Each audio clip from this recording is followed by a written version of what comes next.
12 দিনের Iran Israel যুদ্ধের ভয়াবহ রেশ কাটতে না কাটতেই নতুন করে উত্তপ্ত হয়ে উঠেছে গোটা ইরান।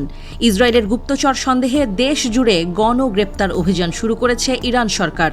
ইরান সরকারের ঘনিষ্ঠ ফার্স নিউজ এজেন্সির বরাত দিয়ে বলা হয়েছে, এই অভিযানে এ পর্যন্ত 700 জনকে গ্রেপ্তার করা হয়েছে। Kermanshah, Isfahan, Khuzestan, Fars, Lorestan সহ একাধিক অঞ্চল থেকে সন্দেহভাজনদের আটক করা হয়েছে। এই গণগ্রেপ্তার অভিযান শুরু হয়েছে গত 13 জুন ইসরায়েলের অপারেশন রাইজিং লায়নের পর থেকে। ইসরায়েলি কর্মকর্তারা দাবি করেছেন, তাদের গোয়েন্দা সংস্থা মোসাদের এজেন্টরা ইরানে অস্ত্র চোরাচালান করে ঢুকিয়েছিল। ইরানের দেশের ভেতরেই ক্ষেপণাস্ত্র ও ড্রোন হামলা পরিচালনার ঘাঁটি তৈরি করেছিল।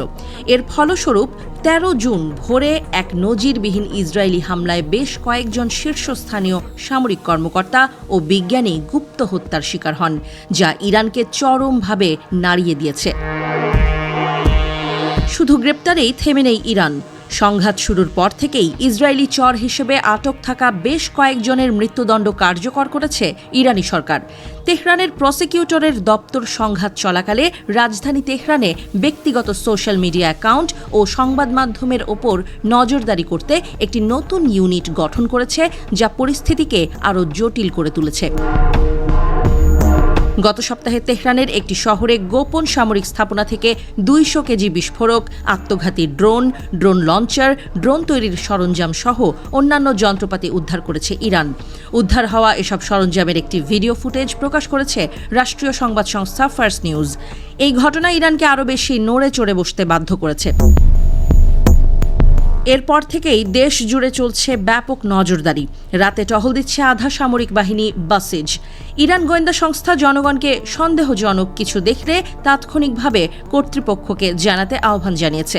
এক বিবৃতিতে বলা হয়েছে, যারা নিয়মিত মাস্ক ও চশমা পরে, পিকআপ ট্রাক চালায় এবং সবসময় সঙ্গে বড় ব্যাগ বহন করে, পাশাপাশি সামরিক, আবাসিক কিংবা শিল্প এলাকার আশেপাশে ভিডিও ধারণ করে, তাদের প্রতি সতর্ক থাকতে হবে। সম্প্রতি ইরান সরকারের ঘনিষ্ঠ নূর নিউজ একটি সতর্কতামূলক পোস্টার প্রকাশ করেছে, যেখানে বলা হয়েছে, যেসব ব্যক্তি রাতেও মাস্ক, টুপি বা সানগ্লাস পরে এবং প্রায়ই কুরিয়ারের মাধ্যমে পার্সেল নেয়, তাদের সন্দেহের চোখে দেখার পরামর্শ দেওয়া হচ্ছে।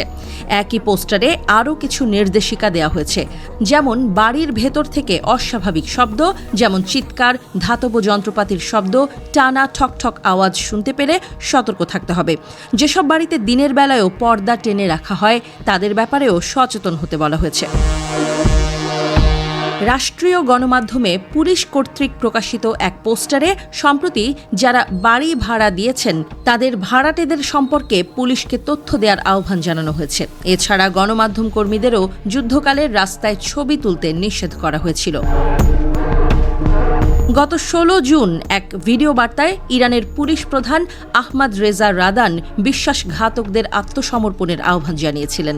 তিনি বলেন, যারা বুঝতে পেরেছে শত্রুর দ্বারা প্রতারিত হয়েছে, তারা যদি স্বেচ্ছায় আত্মসমর্পণ করে, তাহলে সম্মানজনকভাবে ক্ষমার সুযোগ পেতে পারে। তবে যারা ধরা পড়বে, তাদের এমন কঠোর শিক্ষা দেয়া হবে, যেমন শিক্ষা বর্তমানে জায়নবাদী শত্রুদের দেয়া হচ্ছে।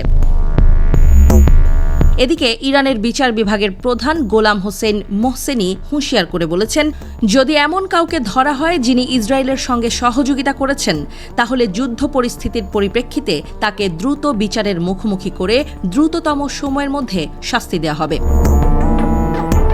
ইরানের এই ব্যাপক গুপ্তচর বিরোধী অভিযান এবং কঠোর পদক্ষেপগুলি ইঙ্গিত দিচ্ছে যে 12 দিনের যুদ্ধের ক্ষয়ক্ষতি শুধু সামরিক ক্ষেত্রেই সীমাবদ্ধ নেই, বরং তা দেশের অভ্যন্তরীণ নিরাপত্তার গভীরেও প্রভাব ফেলেছে।